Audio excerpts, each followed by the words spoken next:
অসম চৰকাৰ হাই হাই হাই হাই হাই হাই কেন্দ্ৰীয় চৰকাৰ হাই হাই হাই হাই হাই হাই এই যে লং লেফ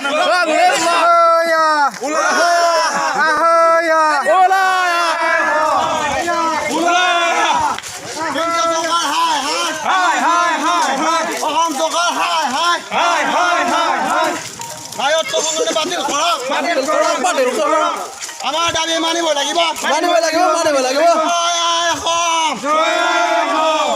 সংবিধান বাতিল কৰক 2016 চনৰ সংবিধান বাতিল কৰক জাতীয়বাদী যুৱ ছাত্ৰ পৰিষদ জিন্দাবাদ এই যে আমি লং লেফ জয় আই অসম কেন্দ্ৰীয় চৰকাৰ হাই হাই হাই হাই হাই হাই কেন্দ্ৰীয় চৰকাৰ হাই হাই হাই হাই হাই হাই অসম চৰকাৰ হাই হাই হাই হাই হাই হাই নাগৰিক সংশোধনী আইন বাতিল কৰক